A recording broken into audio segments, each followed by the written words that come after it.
Hello, my dear students and parents. Welcome to our Math Planet channel.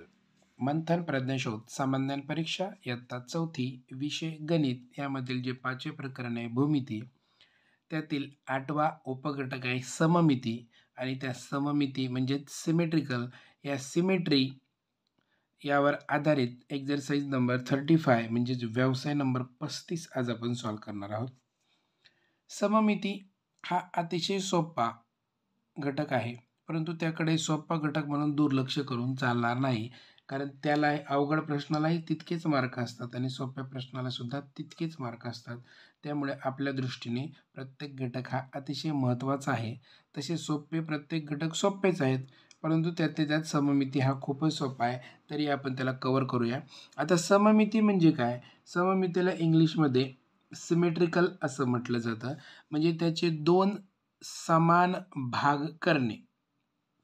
बघा, ही आकृती जी आहे ह्या आकृतीचे बरोबर दोन समान भाग झालेले आहेत. ह्या लेफ्ट साईडचा आणि हा राईट साईडचा. इथे पण पहा, दोन बरोबर समान भाग झालेले आहेत, परंतु इथे आकृतीचे दोन समान भाग झालेले आहेत का? नाहीये, म्हणजे ही असममित आकृती आहे. हिचे बघा दोन समान भाग झालेले नाहीयेत. अशा पद्धतीने जर आपण केलं असतं तर ही आकृती सममित झालेली असते, परंतु अशा पद्धतीने रेष ओढलेली आहे, त्याच्यामुळे ही असममित आकृती आहे, म्हणजे नॉट सिमेट्रिकल आहे ही, आणि ही सिमेट्रिकल आहे. इथं पण खाली चित्र दाखवलेत. बटरफ्लायचा जर अशा पद्धतीने जर आपण रेष ओढली तर ह्याचे पण दोन सिमेट्रिकल भाग म्हणजे सममिती भाग तयार होतात. तर अशा पद्धतीने सममिती तुम्हाला कळलेलं असेल. आता त्यावर आधारित एक्झरसाइज आपण सोडवूया. Exercise number 35. पहा, पहिला प्रश्न आहे, खालीलपैकी कोणते अक्षर असममित आहे, म्हणजे नॉट सिमेट्रिकल आहे, म्हणजे सिमेट्रिकल नसलेलं अक्षर आपल्याला शोधायचं आहे. हा पी आहे. पहा, पीला आपण कोणत्याही पद्धतीने रेष ओढली तरी सुद्धा त्याचे दोन सारखे भाग होणार नाही, त्याच्यामुळे हे असममित अक्षर आहे. एक तर सापडलं. आता दुसरा बघा, यूला जर अशा पद्धतीने आपण मधोमध रेष जर ओढली तर बरोबर सारखे भाग तयार होणार आहे, त्याच्यामुळे हे सममित म्हणजे सिमेट्रिकल आहे. आता एफची कशी आडवी रेष मारली, उभी मारली आणि तिरकी जरी मारली तरी ह्याचे दोन सारखे पार्ट होणार नाहीत, त्याच्यामुळे हे सुद्धा असममित आहे. आणि जीचे सुद्धा दोन सारखे भाग होणार नाहीत, त्याच्यामुळं क आणि ड हे तीनही असममित अक्षर आहेत. मग क ड कुठे आहे? तर ऑप्शन नंबर 3 मध्ये आहे, म्हणून पहिल्याचं उत्तर option number 3 is the right answer. पुढचा प्रश्न पहा, खालील कोणती आकृती जास्तीत जास्त रेघांसंदर्भात सममित असते, म्हणजे कोणत्या आकृतीतून जास्तीत जास्त आपल्याला रेषा काढता येतील.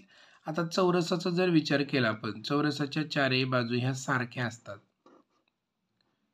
आणि त्याचा जर आपण विचार केला तर चौरसाला अशी आपण उभी जर रेष ओढली तर त्याचे दोन सारखे तुकडे होतील, अशी जर रेष ओढली तरी सुद्धा दोन सारखे तुकडे होतील, त्याचे जर अशा चौरसाचे जर कर्ण काढले तर त्याचे पण सममित होतील, आणि अशा पद्धतीने काढला तरी सुद्धा ते सममित होतील. म्हणजे चौरस ही जास्तीत जास्त रेघा संदर्भात सममित आहे, म्हणजे जास्तीत जास्त त्याचे सारखे सेम टू सेम तुकडे करता येतात.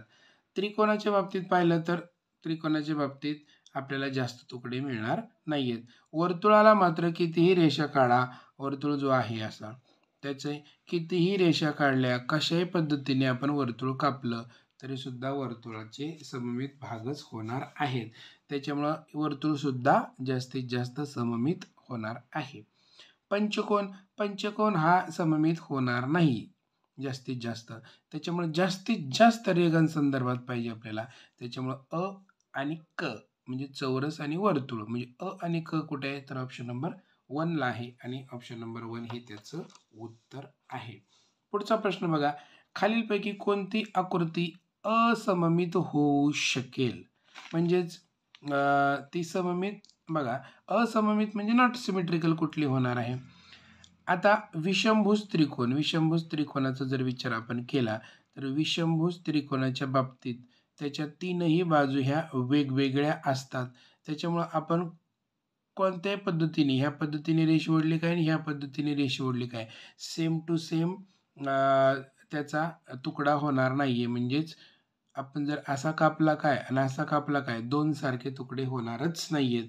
त्याच्यामुळे विषमभुज त्रिकोण ही आकृती असममित होऊ शकेल. आयत हे सममित होऊ शकेल. चौरस तर आपण वरतीच पाहिलं आणि वर्तुळ पण इथे आपण पाहिलेलं आहे. त्याच्यामुळे असममित कोणती होईल? एक ऑप्शन नंबर 1 ही असममित होणार आहे. पुढे पहा, खालीलपैकी कोणते अक्षर सममित आहे म्हणजे सिमेट्रिकल कोणतं अक्षर आहे की कोणाचे बरोबर दोन सारखे भाग होतात. क्यूचे तर दोन सारखे भाग होणार नाहीत कारण ही रेष सुद्धा महत्वाची आहे.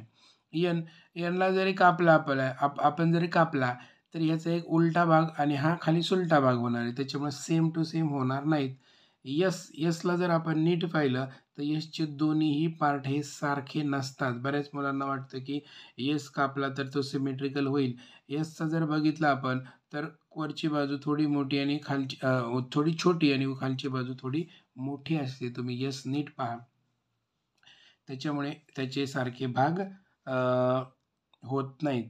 हा केचे मात्र सारखे भाग होतील. इथं बरोबर आपण मध्ये कापला तर केचे भाग सारखे होणार आहेत. त्याच्यामुळं चौथ्याचं उत्तर option number 4 is the right answer. पुढे पहा, 5वा प्रश्न. खालीलपैकी सममित आकृती कोणती? म्हणजे कोणाचे सारखे बरोबर दोन भाग दिसतात. तर सारखे बरोबर भाग कोणत्या रेषेचे दिसतात, कोणत्या आकृतीचे दिसतात? त्याचं उत्तर तुम्ही कमेंट बॉक्समध्ये टाकायचं आहे. ऑप्शन 1 आहे, 2 आहे, 3 आहे का 4 आहे हे लगेच कळतंय. त्याच्यामुळे तुम्ही ह्याचं उत्तर कमेंट बॉक्समध्ये टाकायचं आहे आणि त्याच्यासमोर तुमचं नाव लिहायचं आहे. जी मुलं व्यवस्थित उत्तरं देतील त्यांचं नाव आपण पुढील व्हिडिओमध्ये घेऊया. आशा करतो की हा अतिशय सोपा परंतु तितकाच महत्त्वाचा सममिती हा जो पार्ट आहे तो तुम्हाला व्यवस्थितपणे कळला असेल. आता यावर आधारित जर प्रश्न आला तर तुमचा एकही मार्क जाणार नाहीये. व्हिडिओ आवडला तर लाईक करा, शेअर करा आणि चॅनलला सबस्क्राईब करायला विसरू नका. पुन्हा भेटूया परिमिती या घटकासहित. तोपर्यंत बाय बाय. धन्यवाद.